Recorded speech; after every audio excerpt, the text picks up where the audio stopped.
Bem-vindos e bem-vindas ao Diálogo, quadro de entrevistas do nosso podcast IFCE no Ar.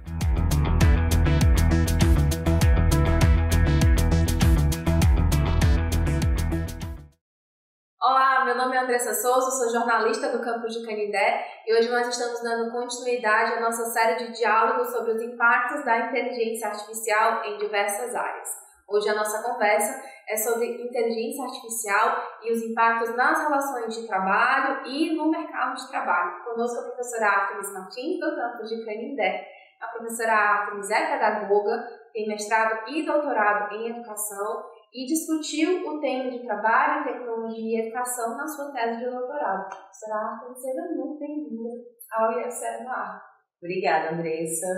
Primeiramente, quero agradecer pelo convite. É muito bom, muito importante estar aqui nesse espaço que se mostra cada vez mais útil, mais necessário, tanto para a divulgação de conhecimento, divulgação científica, quanto para a gente também conhecer mais os debates, tomar nota aí dos trabalhos, das discussões que os nossos colegas todos fazem, que a nossa instituição produz e que estão aí em foco no nosso dia a dia.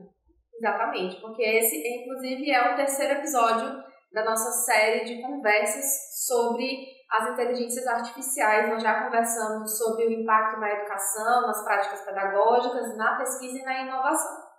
Então vamos começar com o nosso papo sobre trabalho. Professora Artemis, a automação do trabalho não é uma novidade. De certa forma, ela vem acontecendo desde a Revolução Industrial do século XVIII. Então, por que a chegada das inteligências artificiais, dessa nova forma de tecnologia, dessas novas ferramentas, tem assustado tanto? Então, Andressa, toda a revolução, como os primeiros momentos, a primeira revolução industrial, elas produzem alterações assim, muito expressivas na sociedade, tanto nessas relações sociais, nas relações de trabalho, do ponto de vista da própria economia, nas bases econômicas, no desenvolvimento da ciência, da tecnologia, das técnicas e na própria educação. Então, nunca uma revolução do ponto de vista tecnológico ela vai ser isolada de outros aspectos. Por que essa revolução, que as inteligências artificiais elas são dentro da Revolução 4.0, que a gente chama de Revolução 4.0, elas têm trazido tanto frisson?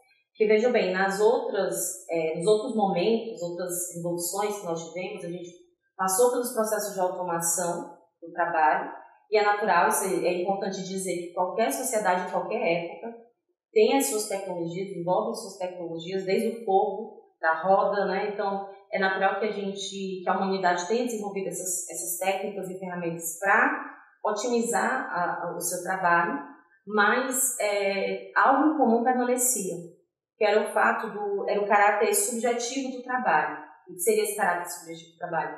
O centro da discussão, o centro da direção do processo de trabalho ainda permanecia na humanidade.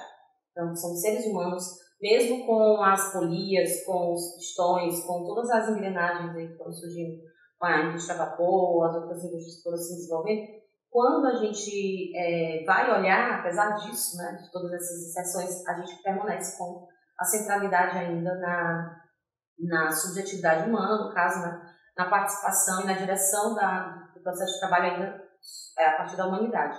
Na quarta revolução industrial, que aí entra essas tecnologias disruptivas, as novas tecnologias aí, como a inteligência artificial, o aprendizado de máquina, a nanotecnologia, todas essas tecnologias novas, agora do século XXI, elas deslocam esse eixo da direção do processo de trabalho pela humanidade para as máquinas. Então, na verdade, não é que nós saímos totalmente de cena. O trabalho continua sendo feito, a programação, a criação dos algoritmos, tudo isso perpassa pelo trabalho humano. Mas a máquina se torna autônoma o suficiente para, em grande parte do processo de trabalho, ela ser a responsável pela direção. Então, você tem aí o foco, sai da humanidade, do homem, do ser humano, como sujeito de trabalho, para agora uma proposta de ter a máquina como objeto, como sujeito desse trabalho. Então, é como se nos outros momentos anteriores as tecnologias elas estivessem no lugar de ferramentas E nessa agora, a tecnologia ela como se ela subisse um degrau para se equiparar ao ser humano no protagonismo da relação de trabalho. Assim, ela sobe, ela é desenvolvida, na verdade, as tecnologias digitais, como a inteligência artificial, elas são desenvolvidas a ponto de operar sistemas, né, e alguns tipos de respostas que as máquinas anteriores não podiam dar sozinhas. Então, é importante dizer que, por exemplo, apesar da gente usar o nome inteligência artificial, aprendizado de máquina, a gente não tem ali um sistema cognoscitivo, né? Não tem algo de consciência como a consciência humana. Então, de todo modo, essas tecnologias, essas ferramentas, elas têm uma limitação, obviamente. Então, por mais que a gente é muito influenciado pelas séries, pelos os filmes aí de ficção científica, e não significa que haverão aberrações e que muitas são as possibilidades de fugir ao nosso controle, evidentemente, mas não estamos falando aqui de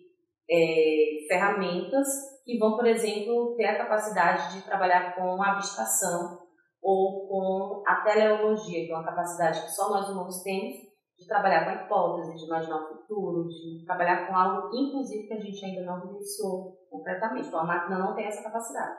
Mas o que essa tecnologia faz? Ela sai do lugar de uma ferramenta totalmente orientada e manuseada, né, programada pela atividade humana, para ganhar um lugar, a partir da sua programação, dos algoritmos, né, e dos padrões que esses algoritmos vão incorporar.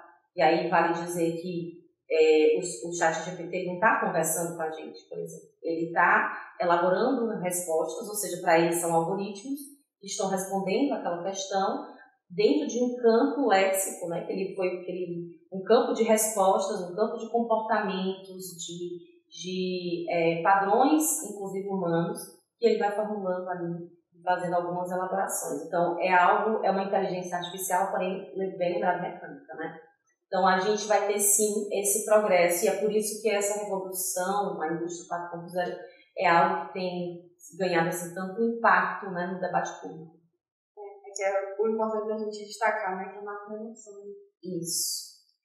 Mas o desenvolvimento dessas inteligências artificiais, principalmente pensando na velocidade, né, que tem sido feito esse crescimento, esse impacto todo, tem fomentado um certo medo de que certas indústrias sejam interrompidas, de que certas profissões sejam encerradas, tornem-se obsoletas, de que tarefas que antes eram exclusivas de seres humanos possam ser automatizadas por essas máquinas.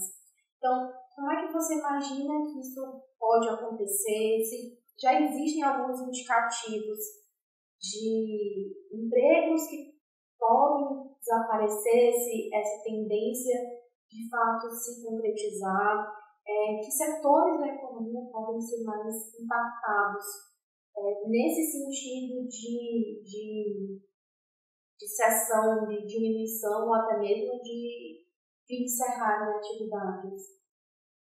É muito boa essa pergunta, porque, assim, na verdade, essa discussão ela ganhou força agora, mas ela não é algo que se inicia agora em 2020, né, durante a pandemia. Já era um debate que acontecia já meados, ou a partir de 2010, 2012, a gente já vai ter esse tipo de discussão acontecendo a nível internacional, né, de outras instituições, Fórum Econômico Mundial e outras corporações que também trabalham, institutos de pesquisa privados que trabalham fazendo esse tipo de assessoria aos governos e corporações. Então isso já era algo que vinha sendo debatido. Mas é importante dizer que há sim, né, já uma perspectiva de substituição da força de trabalho humana, né, pelo trabalho operado pelas máquinas. Eu nem posso dizer que o trabalho é humano, mas assim, lembrando que o trabalho da máquina contém trabalho humano, né? Então, o trabalho da máquina, há uma tendência com a inteligência artificial a suprimir diversos tipos de profissões. Aí eu vou citar, por exemplo, até no meu trabalho de pesquisa eu faço essa análise a partir de alguns relatórios de 2017, bem antes da pandemia, inclusive, porque a gente acha que a pandemia, né, desencadeou isso. Não foi. A pandemia acelerou, antecipou processos. Então, por exemplo, a gente vai ter um relatório do McKinsey Institute, que é o Instituto de Base de Dados norte-americano, e ele presta consultoria para governos e para grandes corporações. E ele já apontava ali, um estudo mencionando, inclusive, dos continentes, a relação entre os países do G20 com os países das economias intermediárias, como é o caso do Brasil, e para os países mais pobres, né, alguns da Ásia, da África, da América Central, enfim. E eles vão fazendo um panorama, uma tração do panorama, e aí é legal o nome desse relatório, que ele fala empregos perdidos e empregos ganhos, transições da força de trabalho em um tempo de automação. E nesse relatório, na verdade, o que esse instituto coloca é que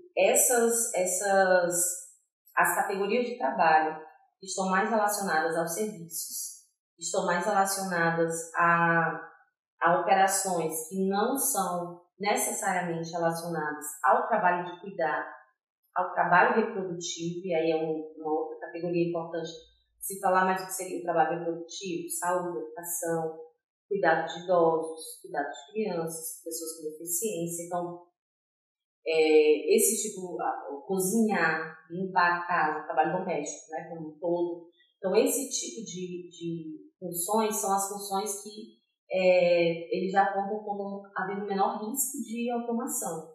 E aí tem um debate interessante para se fazer, eu acho que é importante colocar, que esse conjunto de atividades são as atividades majoritariamente empenhadas pelas mulheres, pelas pessoas pobres, pela população negra, né, enfim, população imigrante, e os imigrantes, exatamente, em muitos países. Então, pensando no Brasil, por exemplo, que a gente tem, né, do ponto de vista histórico, pouquíssimo tempo, a gente teve aí o processo de abolição da escravidão, suposta abolição da escravidão, mas que a gente sabe que é tão atual, né, a fome é uma grande escravidão.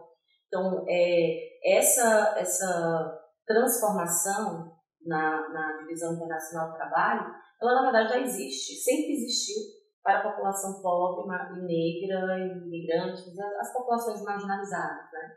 Então, essa questão ela só começa a ser um problema quando ela alcança a classe média em geral, branca, em geral melhor formada, que estão nos países de centro, porque também a nossa classe média aqui, a gente, né, enquanto trabalhadores assalariados, a gente sabe que é um terreno danado, servidores públicos, mas quando chega lá, nos países de centro, né, capitalismo, aí isso se torna um problema, aí isso ganha o debate público. E aí essas profissões, por exemplo, relacionadas ao trabalho produtivo, elas têm uma tendência a serem menos automatizadas. Então, dentro da educação, a gente vai ter as professoras da educação infantil, das séries iniciais. Porque a tendência a partir das séries finais do ensino fundamental, ensino médio e superior, é justamente passar por esse processo de automação. Não só a partir da substituição absoluta pela inteligência artificial, mas também com a ampliação do processo da educação à distância, né, de uma forma mais bem artificial e que nega, inclusive, os aspectos sociais, socioculturais, as relações interpessoais da educação. Agora, administração, direito, contabilidade, que mais? Sobre o direito, é interessante dizer que nos Estados Unidos, inclusive, já existem estados que estão implementando, não vou citar porque agora me faltou mesmo essa memória, não quero citar errado, mas já existe um sistema judiciário nos Estados Unidos, alguns estados que estão implementando as sentenças via inteligência artificial. Os algoritmos trabalham com padrões de sentenças anteriores, e aí, supostamente, para se garantir uma neutralidade nessa sentença, essas sentenças são operadas, né, inteligência artificial, né? Eu ia falar averbado, não é averbado, né? Mas são determinadas por inteligência artificial. Mas aí é um grande problema, porque ao mesmo tempo, se a gente vem de um sistema judiciário que tem na sua maior parte das sentenças uma interferência enorme do racismo, né? Da misoginia e dos preconceitos diversos, né, de classe social, de gênero, a gente vai ter algoritmos reproduzindo esses padrões. A programação das inteligências artificiais vão continuar reproduzindo os padrões de comportamento da sociedade. Os mesmos padrões de comportamento. Porque elas são programadas, elas não se programam só sozinhas. Mas tem uma inteligência ali, um tipo de ferramenta que pode começar a elaborar próprias respostas, os próprios sistemas. Sim, existe. Mas ainda assim, essa inteligência, por exemplo, se ela partir de uma base que tem o racismo, as opressões como um todo, né, de classe, de gênero, de raça, como um padrão, ou uma determinada concepção, por exemplo, de autoritária, né, de censura, pensando na questão da comunicação, se ela parte de um sistema pensado, seus algoritmos a partir disso, ela não vai criar automaticamente um algoritmo antirracista, um algoritmo democrático. Não vai ser assim. Ela vai se desenvolver a partir do ponto de partida dela, né? Até porque se ela vai nesse sistema de reprodução do padrão anterior, criando em cima dele e recriando em cima dele, não vai existir o ponto do contraditório para se opor, porque essa seria a influência de um ser humano colocando os pontos em contradição. Aí entra a nossa consciência. A inteligência artificial nunca vai ter consciência. É importante dizer isso. E a Sara até já tinha falado que não foi a pandemia que desencadeou tudo isso, mas de fato o Covid-19 e o nosso isolamento social acelerou muito o desenvolvimento dessas inteligências artificiais e o uso dessas ferramentas como chatbots, por exemplo, né? Os assistentes virtuais de bancos, de toda e qualquer loja que você abra um site, vai abrir uma janelinha de um assistente virtual querendo te ajudar a fazer uma compra, a navegar por um serviço. Os médicos, né? A clínica médica que você vai marcar o exame, ela já tem um atendimento, uma inteligência artificial, para a gente dizer se quer consulta, se quer exame, e olhe lá. Né? Isso que para quem tem atendimento particular, na rede pública ainda também é um problema, essa contradição. Mas justamente nessa contradição, como é que a gente pode equilibrar essa relação entre máquinas e seres humanos, principalmente se a gente pensar que hoje em dia, por exemplo, no Brasil, é impossível que você ligue para uma operadora de telefone e nos primeiros 10 minutos você consiga interagir com um ser humano. Você vai sempre por uma máquina te encaminhando por determinados padrões de serviço até você chegar na atendente. Às vezes nisso você se perde, você não consegue de fato fazer que seu problema seja identificado. Então, como é que a gente pode equilibrar essa relação pensando que não tem como voltar no tempo, não tem como colocar o gênio de volta na lâmpada? Como que a gente pode equilibrar essa relação de trabalho, homens e máquinas, diferentes modelos de máquinas? Eu acho importante dizer que, assim, quando a gente faz uma análise crítica das tecnologias ou dos rumos tecnológicos que a gente vem tomando enquanto sociedade, nem de modo significa que a gente está querendo abolir as construções sociais. De fato, muitos desses caminhos são sem volta, até porque interfere no nosso comportamento, interfere na nossa sociabilidade, interfere nas nossas relações afetivas, tudo perpassa, né, na aprendizagem, na educação, tudo perpassa esse desenvolvimento dessas ferramentas. Mais importante dizer que eu diria que a primeira questão, e a central questão é: para que se desenvolvem essas tecnologias? Qual é a finalidade dessas tecnologias? São as necessidades sociais ou são gerar e aumentar, potencializar os lucros já dos multimilionários? A questão é, não sou contra a inteligência artificial? Não. Mas a inteligência artificial, a Alexa, lá na minha casa, ela serve para me ajudar a reduzir o meu trabalho doméstico, para que eu possa ter mais tempo para cuidar da saúde, para estar com a minha família, para cuidar do meu filho, etc., para dormir, né? Ou ela está lá, por exemplo, só para contribuir para que eu, a partir das minhas solicitações, gere aí dados que vão sendo capitalizados e, portanto, vendidos para as Big Techs a partir da análise do meu comportamento. Essa é uma questão, sabe? Assim, a gente desenvolve inteligência artificial para quê?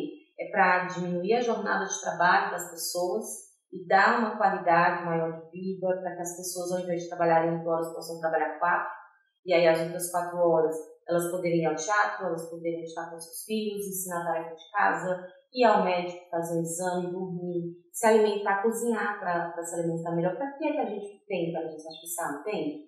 Então, eu acho que o mote das coisas que a gente precisa pensar hoje é qual é a finalidade do desenvolvimento dessas tecnologias. Porque até agora, o que precisa apresentar?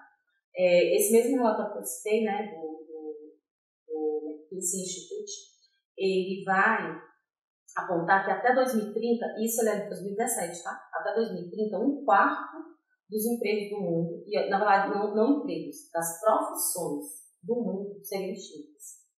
25% das profissões que existem no mundo inteiro vão desaparecer até 2030. Vou usar um exemplo de Fortaleza, os cobradores de ônibus, totalmente substituídos pelas atividades de máquina, sem haver nenhum tipo de mediação para inserir essa mão de obra, essa força de trabalho em uma outra atividade econômica, em garantir emprego. A maioria dos cobradores de ônibus são mulheres, eram mulheres. A gente teve, salvo engano, em 2018, 2017, não vou lembrar, mas a gente teve uma demissão de cerca de 6.000 mulheres em Fortaleza, no mínimo.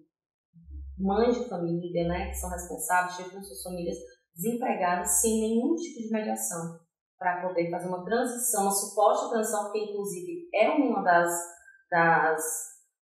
supostamente, dos compromissos, né, das indústrias 4.0, da inteligência, das indústrias que trabalham com as inteligências artificiais e outras novas tecnologias, é justamente garantir que dariam espaço para que os governos pudessem administrar essa realocação da força de trabalho. Na realidade, não tem sido. Então, a gente continua tendo aí uma jornada de trabalho exaustiva. Pelo contrário, a gente não mais tem uma jornada de trabalho, não só tem uma jornada de trabalho exaustiva, como a gente leva essa jornada 24 horas para casa. Porque agora você não consegue, e não só, estou falando só no teletrabalho, no trabalho remoto, no home office, isso acontece com o trabalho presencial também. Você sai, você continua ligado no seu trabalho a partir da internet das coisas, né? Está lá no celular, está no computador, está em todo canto. Você não tem mais nenhuma dimensão daquilo que começa e termina da sua vida pessoal e do seu trabalho. Então, a gente tem o aumento da jornada de trabalho, o aumento do adoecimento, impactos cognitivos, subjetivos terríveis. A gente tem aumentado muito os números aí de casos de ansiedade, de depressão. O Brasil é um dos maiores, eu acho que da América Latina, é o maior consumidor aí de antidepressivos e ansiolíticos do mundo, do continente, dessa da América do Sul. A gente tem muitos casos de estudantes desenvolvendo crise de ansiedade, também depressão. Temos percebido, principalmente depois do retorno das atividades presenciais, muito fortemente o impacto no que a gente chama de funções psíquicas superiores, de atenção, percepção, memória, concentração. Então, todos esses elementos, o cansaço neural muito forte, pegando aí a palavra do Han, o sociólogo chinês, ele vai afetar a gente de modo que a gente é questionado, né? Para que e por que, como essa tecnologia tem afetado, tem contribuído para a vida da gente. Então, eu acho que o foco aqui não é uma espécie de reação destrutiva com as máquinas ou com a inteligência, com as coisas, porque, na verdade, elas são coisas produzidas pela gente. Tem uma intencionalidade, né, em cima do que foi produzido. Então, o que a gente precisa questionar? Essa política de desenvolvimento científico e tecnológico. Né? Para que isso está sendo... E como isso impacta na economia, como isso impacta na nossa relação de trabalho. E finalizo, sim, essa pergunta dizendo que a gente não pode perder de vista como e se essa inteligência artificial ela melhorou a vida das pessoas mais pobres, a vida das pessoas, das mulheres, dos negros e negras, indígenas, né? Se isso contribui, inclusive, para a gente ter uma relação menos destrutiva com a própria Amazônia. falando em Brasil, né? Pensando na nossa realidade. Embora isso que você falou, de que a gente precisa pensar para que essas inteligências artificiais, ou para que essas, de certa forma, vamos colocar de forma mais genérica, né? Por que essas tecnologias estão sendo desenvolvidas, para que fim? Ao mesmo tempo que elas podem diminuir ou encerrar certas profissões, apenas profissões muito históricas, elas também podem gerar um boom de outras profissões relacionadas à tecnologia, né? Principalmente pensando nas carreiras relacionadas à programação, a desenvolvimento de algoritmos, né? Já se fala numa profissão chamada de engenheiro de script, né? Para aprender a fazer as perguntas certas para as inteligências artificiais, supervisão de sistemas, manutenção de sistemas. Mas no nosso contexto de Brasil, isso significa que a gente precisaria acelerar a formação dos cursos superiores nessa área especificamente e também já pensar em incluir tudo isso desde a educação básica, né? Porque já é uma realidade que as crianças já não vai ser algo que elas vão se deparar só na faculdade, né? Em casa já encontra, na escola já vai precisar ter esse contato. Então, na nossa realidade de Brasil, na nossa realidade de base nacional comum curricular, temos essa estrutura, conseguimos já pensar nisso, em que situação de anacronismo ou de sincronismo o nosso país está dessa realidade?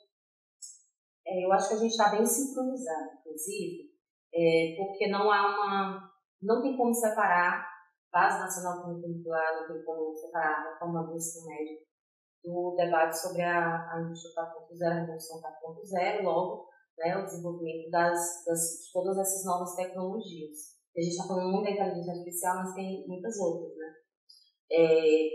E assim, eu acho que mais do que nunca a gente precisa recuperar um pouco, até enquanto sociedade, o que é o Brasil.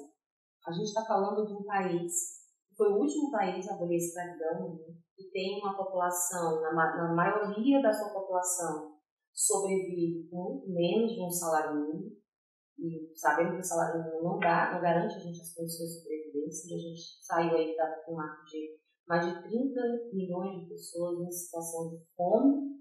Quando a gente está falando de fome, alguém que ficou um pouquinho de fome, são pessoas que estão endêmicas, né? Fome endêmica. A gente viu os Yanomami em janeiro aí foram encontrados. Então, isso não é um caso isolado, isso é, infelizmente, a regra do Brasil.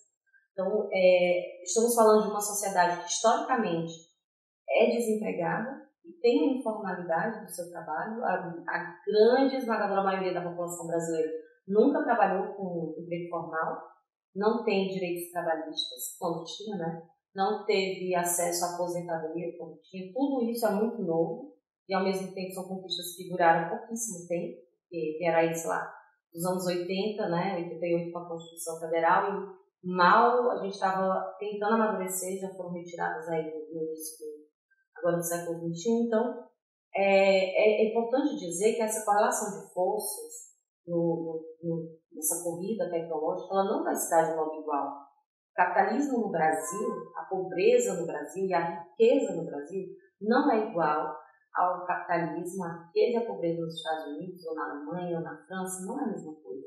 Então, não é algo homogêneo, ela se dá, né, de acordo com cada sociedade e o lugar que a gente tem nessa geopolítica.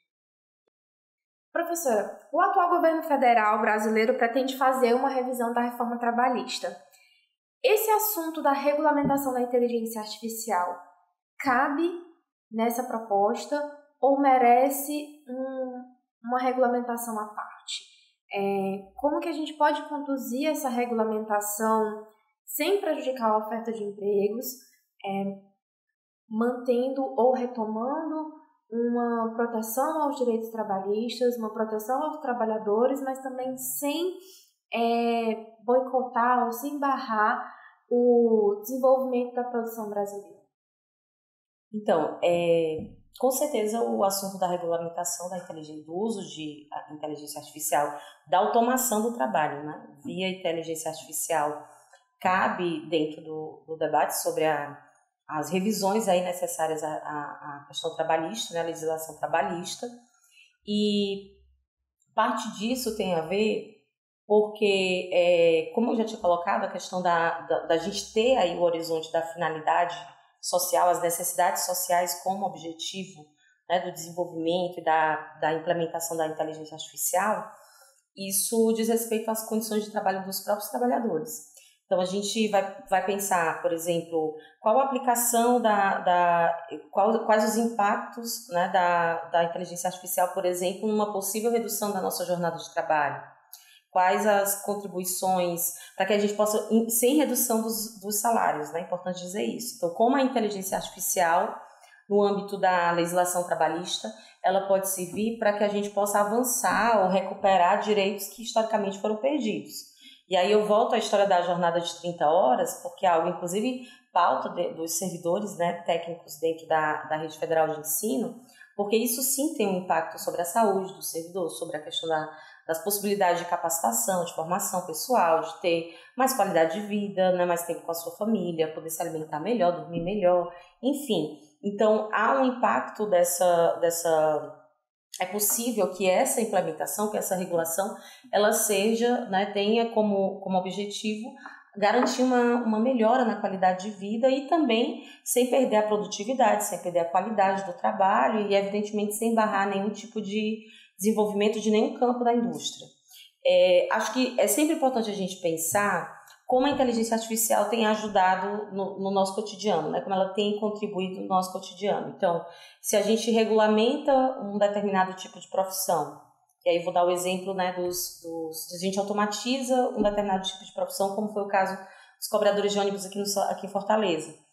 Acho que foi em torno de 2018, 2019, a gente teve aí uma demissão em massa dos cobradores de ônibus, a substituição a catraca eletrônica, né, no caso, o bilhete eletrônico.